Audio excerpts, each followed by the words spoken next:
ಕಾನೂನು ಪ್ರಕಾರ ನಮಗೆ ವಾಲಿಕರ್ ಜಮೀನು ಕೊಟ್ಟು ಮರಳಿ ದಕ್ಕಿಸ್ಕೊಳ್ತೇನೆ, ನೆನಪಿಟ್ಟಿಕೋ. ಕಾನೂನು ಕಾನೂನು ನಡೆಸುವ ಅಧಿಕಾರಿಗಳೇ ನನ್ನ ಕೈ ಚೀಲ. ನನ್ನಂತ ಹಣವಂತರು ಕರೆ ಕೋಟಿನವರಿಗೆ ಹಣ ಬೀಸಿ ಹಾಕಿದರೆ ಸಾಕು. ನ್ಯಾಯ ಹೇಳುವ ದೇವತೆಯ ಕಣ್ಣಿಗೆ ಕಪ್ಪು ಬಟ್ಟೆಯನ್ನು ಕಟ್ಟಿ ಸುಳ್ಳು ಇದ್ದಿದ್ದು ಸತ್ಯ ಎಂಬ ತೀರ್ಪು ಕೊಡ್ತಾರೆ ಗೊತ್ತೇ. ಕಾನೂನಿಗೆ ಹಣ ಕೊಟ್ಟು ನ್ಯಾಯ ದೇವತೆಗೆ ಅವಮಾನ ಮಾಡಿದರೆ ಕೊನೆಗೊಂದು ದಿನ ನನ್ನ ಸುಳ್ಳು ಗೊತ್ತಾದ ಮೇಲೆ ಅದೇ ಕಾನೂನು ಕಾರ್ಯಕ್ರಮದಲ್ಲಿ ಹಾಕುತ್ತದೆ. ಗೌಡ, ನಿನಗೊಂದು ಕಿವಿ ಮಾತು ಹೇಳುತ್ತೇನೆ, ನೆನಪಿಟ್ಟಿಕೋ.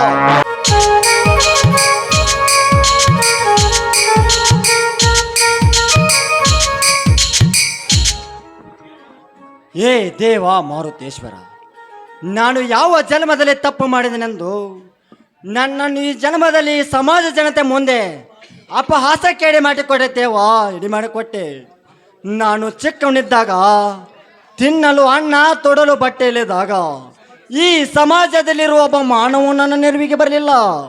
ಈ ಜೀವ ಸಾಕಿಯೊಂದು ಆತ್ಮಹತ್ಯೆ ಮಾಡಿಕೊಳ್ಳುವಾಗ ಶಿವನ ರೂಪದಲ್ಲಿ ಸಾಕ್ಷಾತ್ ಶಿವನ ಪಾರ್ವತಿ ಅಂತ ಧರ್ಮವಂತ ದೇಸಾಯರು ಬಂದು ನನ್ನನ್ನು ಭುಜ ತಟ್ಟೆಯವರ ಮನೆಗೆ ಕರೆದುಕೊಂಡು ಹೋಗಿ ಆ ಕಾರು ತಪ್ಪಿದ ನನ್ನ ಜೀವಕ್ಕೆ ಹೊಸ ಆಕಾರ ಸೃಷ್ಟಿಸಿ ತಿನ್ನಲು ಹಾಲು ಹಣ್ಣು ಸಿಹಿ ಊಟ ನೀಡಿ ಸಂಗೊಳ್ಳಿ ರಾಯನಂತೆ ಬೆಳೆಸಿದ ಆ ದೇವ ಮಾನವನ ಮನೆಗೆ ನಾನು ಅನ್ಯಾಯ ಮಾಡಿಲ್ಲ ಅಂದಮೇಲೆ ಶರತ್ ದೇಸಾಯಿ ಕಪಟ ನಾಟಕಕ್ಕೆ ನನ್ನನ್ನು ಏಕೆ ಪಾತ್ರತೆ ಮಾಡಿ ನೀನು ಸೂತ್ರದಂತೆ ನಡೆಸಿದಲ್ಲ, ನಟಿಸು. ಆ ದೇವತೆ ಅಂತ ಅವರಿಗೆ ಆಧಾರದ ಅಪವಾದವನ್ನು ಸೃಷ್ಟಿಸಿ ಆ ದೇವ ಮಾನವನ ಕೈಯಿಂದ ಚೀ ತೂ ಅಂತ ಉಗುಳಿಸಿ ಈ ಸಮಾಜದ ಮುಂದೆ ನನ್ನ ಮಾನ ಮರ್ಯಾದೆ ಮಾರಾಟ ವಸ್ತು ಮಾಡಿದಲ್ಲ ತಂದೆ ದೇವ. ಏ ದೇವ ಮಾರುತೇಶ್ವರ, ನೀನು ಸತ್ಯುಳ್ಳ ದೇವರಾಗಿದ್ದರೆ, ಸತ್ಯ ಧರ್ಮ ನ್ಯಾಯ ನೀತಿ ಕಾಪಾಡುವ ಶಕ್ತಿ ನಿನ್ನಲ್ಲಿದ್ದರೆ ನನಗೆ ಅನ್ನ ಹಾಕುವ ತಂದೆಗೆ ಸತ್ಯ ಗೊತ್ತಾಗುವವರೆಗೂ ಈ ಬಡವ ನಿನಗೆ ಕೈ ಮುಗಿಯುವುದಿಲ್ಲ. ಅಷ್ಟೇ ಅಲ್ಲ, ನಿನ್ನ ಮಂದಿರದ ಕಟ್ಟೆನು ಹತ್ತುವುದಿಲ್ಲ.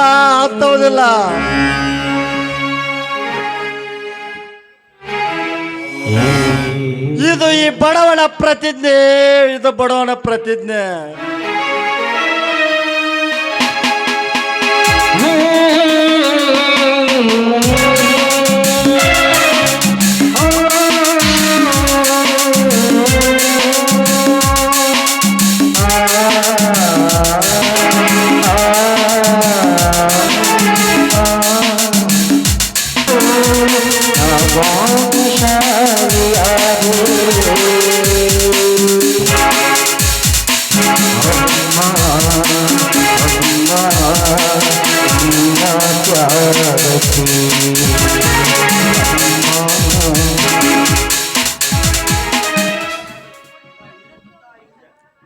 ತಾಯಿ, ನೀನೇ ಕಣ್ಣು ತೆರೆದು ನೋಡೊಮ್ಮೆ ಈ ನಿನ್ನ ಹಿರಿಯ ಮಗನ ಗೋಳಾಟ.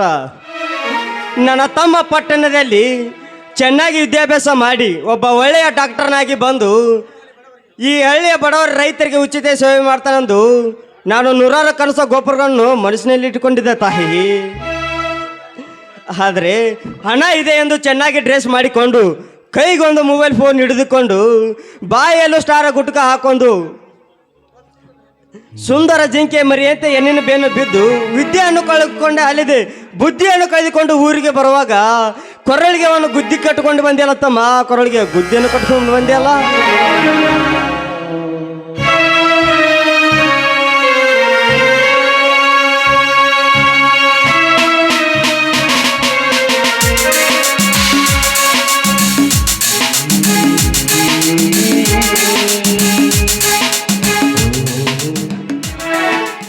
ಯಾಕ್ರಿ ಇಷ್ಟೊತ್ತಾದ್ರೂ ತೋಟಕ್ಕೆ ಹೋಗದೆ ತಾಯಿ ಫೋಟೋ ಮುಂದೆ ನಿಂತು ಈ ರೀತಿ ಮಗ್ನವಾದ ವಿಚಾರ ಮಾಡ್ತಾ ಇದ್ದೀರಲ್ಲ? ಗಿರಿಜಾ, ಹಿರಿಯರು ಒಂದು ಗಾದೆ ಮಾತು ಹೇಳಿದ್ದಾರೆ ಕಣೆ, ಅದೇ ನಿನಗೆ ಗೊತ್ತಾ? ಅದ್ಯಾವ ಮಾತು? ಮನೆಗೆ ಹಿರಿಯ ಮಗನಾಗಿ ಜನಿಸಬಾರದು, ಕೂಡಿದ ಸಭೆಯಲ್ಲಿ ಕೊನೆಯದಾಗಿ ಭಾಷಣ ಮಾಡಬಾರದು ಎಂದು ಹೇಳಿದ್ದಾರೆ. ಇರ್ಲಿ, ಮೊದಲು ತೋಟಕ್ಕೆ ಹೋಗಿ ದನ ಕರುಗಳಿಗೆ ನೀರು ಕುಡಿಸಿ ಮೇವು ಹಾಕಿ ಬನ್ರಿ. ಮೇಡಮರ ಆಜ್ಞೆಯನ್ನು ಸಿರಿವಾಗಿ ಪಾಲಿಸುತ್ತೇನೆ, ಆದರೆ ಒಂದೇ ಒಂದು ಸಿಹಿ ಮುತ್ತು ಕೊಟ್ಟರೆ. ಅಯ್ಯೋ, ಉಮ್ಮಾನೂ ಇಲ್ಲ ಉಪ್ಪಿನಕಾಯಿನೂ ಇಲ್ಲ, ನಡ್ರಿ ಹೊಲಕ್ಕೆ. ಗಿರ್ಜಾ, ಹೊಲಕ್ಕೆ ಬೆಲೆ ಇದ್ದರೇನೇ ಚಂದ, ಗಿಡದಲ್ಲಿ ಹೂಗಳ ಹರಳಿದ್ರೇನೇ ಚಂದ. ಗಂಡನಿಗೆ ಸತಿಯಾದವಳೆ ಹೊಲಕ್ಕೆ ಕೆಲಸಕ್ಕೆ ಹೋಗುವಾಗ ಒಂದು ಸಿಹಿ ಮುತ್ತು ಕೊಟ್ಟ ಕಳಿಸಿದ್ರೇನೇ ಚಂದ. ರೈತನ ಮಗನಾಗಿ ಹಗಲು 12 ತಾಸು ಪ್ರೀತಿ ಪ್ರೇಮ ಅಂತ ಕುಂತ್ರೆ ರೀ ಯಜಮಾನ್ರೇ, ಹೊಟ್ಟೆಗೆ ಮಣ್ ತಿನ್ಬೇಕಾಗತ್ರಿ. ರಾಣಿ, ರೈತನಾಗಿ ದುಡಿಯುವಾಗ ದುಡಿಯಬೇಕು, ಆಟ ಆಡುವಾಗ ಆಟ ಆಡಬೇಕು ಚಿನ್ನ.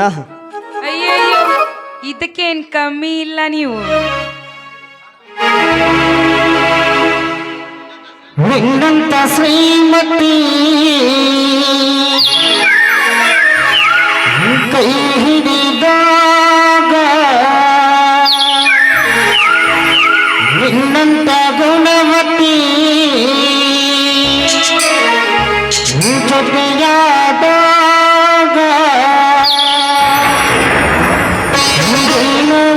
ಆನಂದವೋ ನಾವು ಹೀಗೆ ಹಾಡುವಾಗ ಬದುಕು ಸ್ವರ್ಗವೇ. ಆಹಾ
ನಿನ್ನಂತ ಶ್ರೀಮತಿ ಕೈ ಹಿಡಿದಾಗ, ನಿನ್ನಂತ ಗುಣವತಿ ಜೊತೆಯಾದಾಗ ದಿನವೂ ಆನಂದವೋ.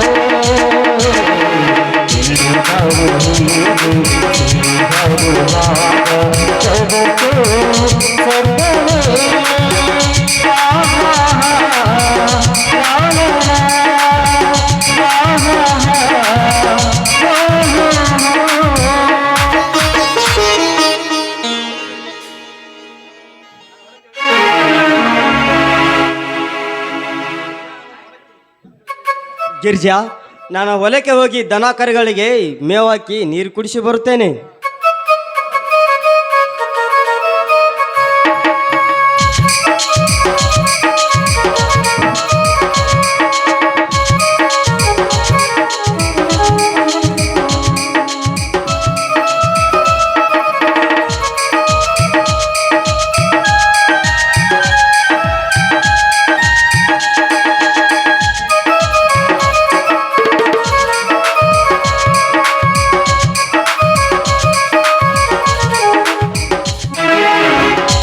ಅಣ್ಣ ಅತ್ತಿಗೆ ತಮ್ಮ ಈಗ ಬಂದೇನಪ್ಪ. ಮೈದುನ ಪ್ರಯಾಣ ಎಲ್ಲ ಸುಖವಾಗಿತ್ತು ತಾನೆ? ಅತ್ತಿಗಮ್ಮ, ಪಟ್ಟಣದಿಂದ ಹಳ್ಳಿಗೆ ಬರಬೇಕಾದ್ರೆ ಸ್ವಲ್ಪ ಬೇಜಾರು ಆಯ್ತು. ಆದರೆ ಏನು ಮಾಡುದು, ಹುಟ್ಟಿದ ಊರು ಅಂದ ಮೇಲೆ ಬರಲೇಬೇಕಲ್ವಾ? ತಮ್ಮ ಅಂದಾಗೆ ಈ ಕಂದಮ್ಮಳ ಹೆಸರು ಏನಪ್ಪ? ಅಣ್ಣ ಇವಳ ಹೆಸರು ಗಂಗಾ, ದಣಿಕರೆ ದೊರೆ ತಂಗಿ ಗಂಗಾ. ಅಣ್ಣ ಅತ್ತಿಗೆ ಕಾಲಿಗೆ ನಮಸ್ಕರಿಸು.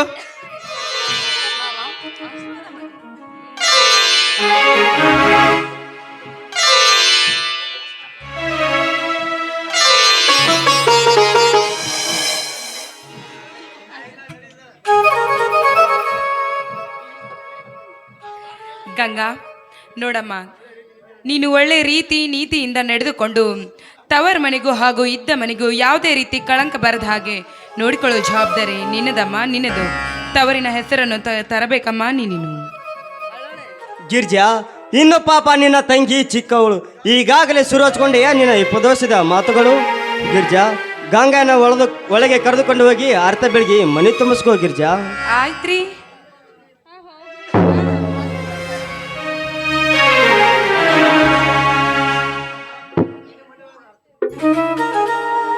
ತಮ್ಮ,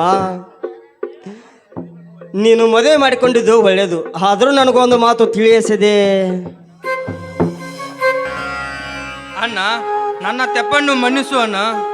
ಕ್ಷಮೆ ತಮ್ಮ, ನೀನು ಓದುವ ವಿಷಯದಲ್ಲಿ ಒಂದು ವಿಷಯ ಫೇಲ್ ಇದ್ದರೂ ಕ್ಷಮಿಸಬಹುದಿತ್ತು. ಆದರೆ ನೀನು ಪಟ್ಟಣದಲ್ಲಿ ಮೋಜಿನಂತೆ ತಿರುಗಾಡುವ ಹೆಣ್ಣಿನ ಕೈ ಹಿಡಿದುಕೊಂಡು ಬಂದೆ ಅಲ್ಲ ತಮ್ಮ, ಹಿಡಿದುಕೊಂಡು ಬಂದೆ ಅಲ್ಲ. ಅಣ್ಣ, ಗೊತ್ತಿದ್ದೋ ಗೊತ್ತಿಲ್ಲದೋ ಮಾಡಿದ ತಪ್ಪಿಗೆ ಕ್ಷಮೆನೇ ಇಲ್ವೇನಣ್ಣ? ತಮ್ಮ, ನೀನು ಓದುವ ವಿಷಯದಲ್ಲಿ ಒಂದು ವಿಷಯ ಫೇಲ್ ಆದರೂ ಕ್ಷಮಿಸಬಹುದಿತ್ತು. ಆದರೆ ನೀನು ಪಟ್ಟಣದಲ್ಲಿ ಮೋಜಿನಂತೆ ತಿರುಗಾಡುವ ಹೆಣ್ಣಿನ ಕೈ ಹಿಡಿದುಕೊಂಡು ಬಂದೆ ಅಲ್ಲ ತಮ್ಮ. ಯಾವ ಹುತ್ತದಲ್ಲಿ ಅಂತಂತ ಕೆಟ್ಟ ಸರ್ಪಗಳು ವಾಸ ಮಾಡಿರ್ತವೆ ಅನ್ನೋದು ಯಾರಿಗೆ ಗೊತ್ತು? ಅಣ್ಣ, ಜಾರಿ ಹೋದ ಮುತ್ತು ಅಣ್ಣ ನನ್ನಿಂದಾಗಲಿ ಗಂಗಾಳಿಂದಾಗಲಿ ಈ ಮನೆಯಲ್ಲಿ ಕೆಟ್ಟ ಘಟನೆಗಳನ್ನು ನಡೆಯುವಂತೆ ಎಚ್ಚರಿಸುತ್ತೇನೆ. ತಮ್ಮ, ಹಡೆದವರ ಹೆಸರು ಈ ಮನೆಯ ಗೌರವದ ಪ್ರಶ್ನೆ ನಿಮ್ಮಿಬ್ಬರ ಕಾಲು ಹಿಡಿದು ಬೆಳ್ಕೊತೀನಿ. ಅಣ್ಣ, ಹೆಜ್ಜೆ ಹೆಜ್ಜೆಗೂ ನಿನ್ನ ನೀತಿ ಬೋಧನೆ ಪಾಠಗಳನ್ನು ತೆಪ್ಪದೇ ಪಾಲಿಸುತ್ತೇನೆ, ಆಯ್ತಾ? ತಮ್ಮ, ಒಟ್ಟಾರೆ ತಂದೆ ತಾಯಿ ಹೆಸರು ಹತ್ತರ ಮಕ್ಕಳಿಗಿರಬೇಕೆನ್ನುವುದೇ ನನ್ನ ಆಸೆಗಿದೆ. ಅಣ್ಣ, ನಿನ್ನ ಆಸೆ ನನ್ನ ಆಸೆ ಆಗಿದೆ ಅಣ್ಣ. ಹಾಗಾದರೆ ಒಳಗೆ ಹೋಗಿ ಎಲ್ಲರೂ ಕುಡಿಕೊಂಡು ಊಟ ಮಾಡೋಣ ಬನ್ನಿ.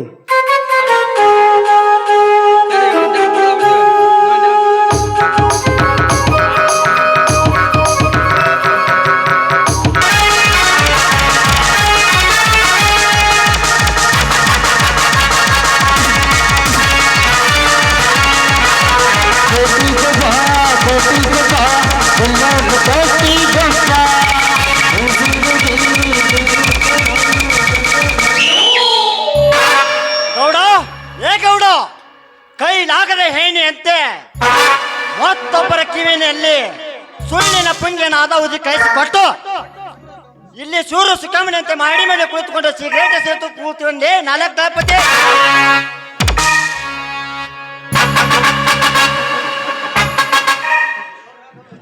ಗೌಡ್ರ ಇದೇನ್ರಿ ಸಿಂಧೂರ ಹುಲಿ ಫುಲ್ ಅವೇಶದಿಂದ ಬಂದೈತಲ್ಲ?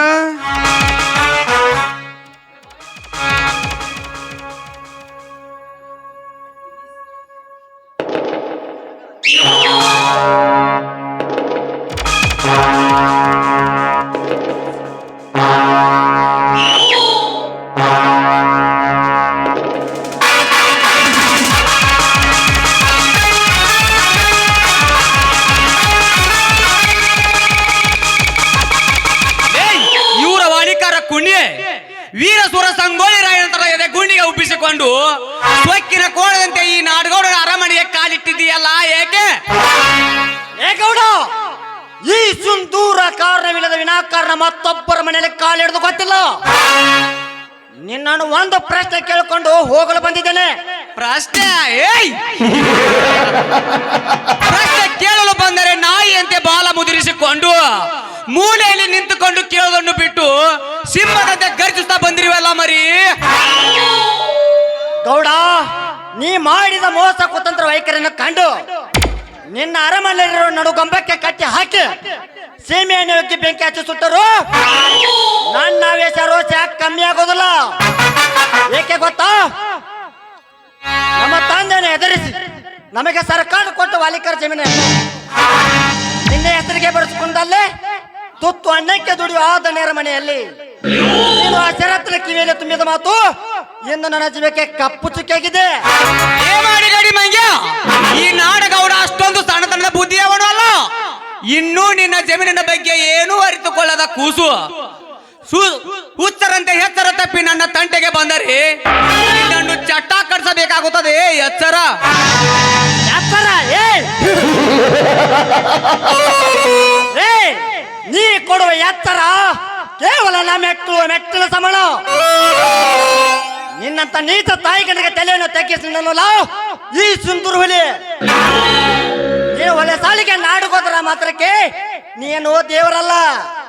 ಸುಮ್ಮನೆ ನನ್ನ ಆಸ್ತಿಯನ್ನು ಮನೆಯಲ್ಲಿ ಕೊಡುವ ಒಪ್ಪದರೆ ಸರಿ, ಇಲ್ಲವಾದರೆ ಮುಂದೆ ನಡು ಕ್ರಾಂತಿನೇ ಬೇರೆ. ಮರ್ಯಾದೆ ಸಿಂಧೂರ, ನಿನಗೆ ನಾನು ಮರ್ಯಾದೆ ಕೊಡಬೇಕೆ? ನಿನ್ನ ತಾಯಿ ಯಾರಿಗೆ ಕದ್ದು ಬಸರಾಗಿ ಮಾನಕ್ಕೆ ಎಂಜಿ ಆತ್ಮಹತ್ಯೆ ಮಾಡಿಕೊಂಡು ಜಾರನೆಯ ಮಗನಿಗೆ ನಾನು ಮರ್ಯಾದೆ ಕೊಡಬೇಕೆ? ಸಿಂಧೂರ, ಧರ್ಮದ ಅರಮನೆ ಮಗ ಎಂದು ಆಣೆಯಂತೆ ತುಂಬಿಸಿಕೊಂಡು ಮಾತನಾಡಿದರೆ ಈ ದಳಪತಿ ಸೀಳು ಹಾಕಿದರೆ ಸಾಕು, ಕೇವಲ 5 ನಿಮಿಷದಲ್ಲಿ ನೀನು ಜೀವಂತ ಇರುವುದಿಲ್ಲ. ಸುಮ್ಮನೆ ನನ್ನ ಎದುರಾಗಿಯ ಬದುಕುವ ಪಕ್ಷಿ ನೀನಾಗಬೇಡ, ತಿಳಿತೆ? ಏ ದಳಪತಿ, ನನ್ನ ತಾಯಿ ಸೀಳದ ಬಗ್ಗೆ ಕೆಟ್ಟ ಮಾತನಾಡಿದರೆ ನೀ ನಿಂತ ಜಾಗದಲ್ಲಿ ಮಣ್ಣು ಚರ್ತೀಯ. ನಿನ್ನ ಬಂಡತನ ಅಬ್ಬರವನ್ನು ಬಡ ರೈತರ ಮೇಲೆ ಬಿಸಿಲು ಕುದುರೆ ನೇರಿ ಕರ್ಮದ ಆಟಕ್ಕೆ ನಿನ್ನ ಸತ್ಯದ ಬೆಂಕಿ ಹಚ್ಚುವುದೇ ನನ್ನ ಗುರಿ. ಎಚ್ಚರಿಕೆ ನನಗೆ ಮುನ್ನೆಚ್ಚರಿಕೆ ಕೊಡುವ ಹಂದಿಯೇ, ನಿನಗೇಕೆ ಮೈ ಎಲ್ಲ ವಿಷ ತುಂಬಿಕೊಂಡಿರುವ ಈ ಕಾಳಿಂಗ ಸರ್ಪದ ಸರಸವಾಡಲು ಹುಚ್ಚು ಹವ್ಯಾಸ? ಸಿಂಧೂರ, ಸುಮ್ಮನೆ ನನ್ನ ಸಿಟ್ಟವನ್ನು ನೆತ್ತಿಗೇರಿಸಬೇಡ. ಬಂದ ದಾರಿಗೆ ಸುಂಕವಿಲ್ಲದು ಮನೆ ಸೇರಿಕೋ ಬಚ್ಚ.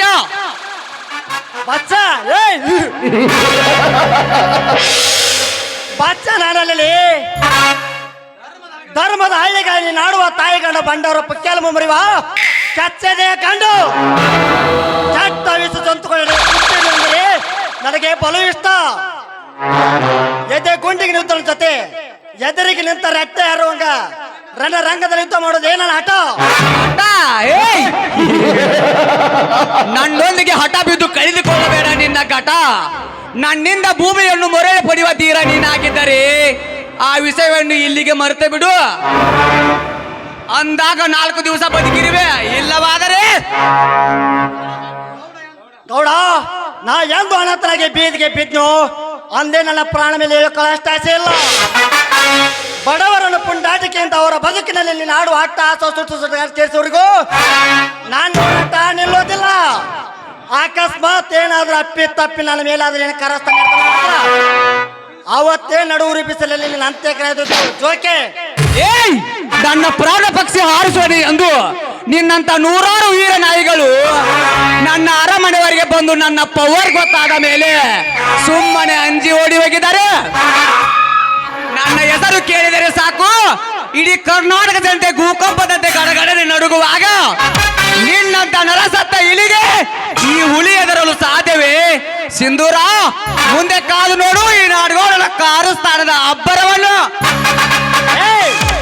ಈ ಸುಂದೂರ್ನ ಸೇಡಿನ ಸುನಾಮಿ ಹೊಟ್ಟೆಗೆ ಸಿಕ್ಕು ದಿಕ್ಕು ದೋಚದಂತೆ ಗಾಳಿಗೆ ಆರಿಸಲು ಕಂಕಣ ತೊಟ್ಟು ನಿಂತಿದ್ದೇನೆ. ಗೌಡ, ನಿನ್ನಿಂದ ನನ್ನ ಆಸ್ತಿ ಪತ್ರಗಳು ಹೇಗೆ ಮರೆಪಡೆದುಕೊಂಡು ನನಗೆ ಚೆನ್ನಾಗಿ ಗೊತ್ತು. ಕಾನೂನು ಪ್ರಕಾರ ನಮಗೆ ವಾಲಿಕರ್ ಜಮೀನು ಕೊಟ್ಟು ಮರಳಿ ತಗ್ಗಿಸ್ಕೊಳ್ತೇನೆ, ನೆನಪಿಟ್ಟಿಕೋ. ಕಾನೂನು ನಡೆಸುವ ಅಧಿಕಾರಿಗಳೇ ನನ್ನ ಕೈ ಚೀಲ. ನನ್ನಂತ ಹಣವಂತರು ಕರೆ ಕೋಟಿನವರಿಗೆ ಹಣ ಬೀಸಿ ಹಾಕಿದರೆ ಸಾಕು, ನ್ಯಾಯ ಹೇಳುವ ದೇವತೆಯ ಕಣ್ಣಿಗೆ ಕಪ್ಪು ಬಟ್ಟೆಯನ್ನು ಕಟ್ಟಿ ಸುಳ್ಳು ಇದು ಸತ್ಯ ಎಂಬ ತೀರ್ಪು ಕೊಡ್ತಾರೆ ಗೊತ್ತೇ. ಕಾನೂನಿಗೆ ಹಣ ಕೊಟ್ಟು ನ್ಯಾಯಯುತ ವ್ಯಕ್ತಿಗೆ ಅವಮಾನ ಮಾಡಿದರೆ ಕೊನೆಗೊಂದು ದಿನ ನನ್ನ ಸುಳ್ಳು ಗೊತ್ತಾದ ಮೇಲೆ ಅದೇ ಕಾನೂನು ಕಾರ್ಯಕ್ರಮದಲ್ಲಿ ಹಾಕುತ್ತದೆ. ಗೌಡ, ನಿನಗೊಂದು ಕಿವಿ ಮಾತು ಹೇಳುತ್ತೇನೆ, ನೆನಪಿಟ್ಟಿಕೋ. ಈ ಹಳ್ಳಿಯ ಜನತೊಂದಿಗೆ ನೀನು ಆಡುವ ತಾಯಿಗಳ ನಾಟಕವನ್ನು ಒಂದೊಂದು ಪುಟಗಳಲ್ಲಿ ಹೇಗೆ ಓದಿಕೊಂಡು ಇದೇ ಸಮಾಜ ಜನತೆ ಮುಂದೆ ನಿನ್ನ ಹಾಡಾಗಲಿ ನನ್ನ ಹೆಸರು ಸುಂದೂರನೇ ಅಲ್ಲ. ಬರುತ್ತೇನೆ, ಇನ್ನೆಮ್ಮೆ ಬರುವ ಸಾಕ್ಷ್ಯ ಸಮೇತ ಬರುತ್ತೇನೆ.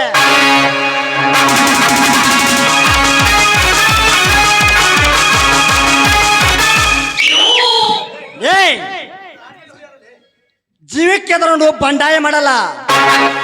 ಬಂಡಾಯ ಮಾಡೋನು ಈ ನಿಮ್ಮ ಬಂದೂಕಿಗೆ ಅದರಲ್ಲ.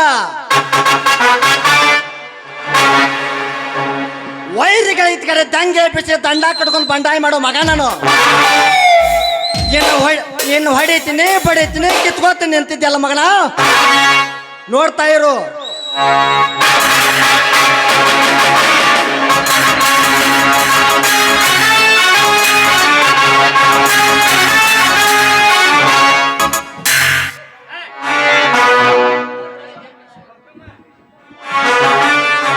ಗೌಡ್ರ ಏನು ಬಿರುಸು ಮಾತು ಮಾತಾಡಿ ಹೋದ್ರಿ ಮಗ. ಗುಮಾಸ್ತ, ಈ ಸಿಂಧೂರ ಅಷ್ಟೇ ಅಲ್ಲ, ಇವನಂತ ನೂರಾರು ಸಿಂಧೂರುಗಳು ಮತ್ತೆ ಮತ್ತೆ ಜನ್ಮ ತಾಳಿ ಬಂದರು. ಅವರ ಪೌರವಸವನ್ನು ಹೇಗೆ ಮಂಡ ಮುಕ್ಕಿಸಬೇಕೆನ್ನೋದು ನನಗೆ ಗೊತ್ತು.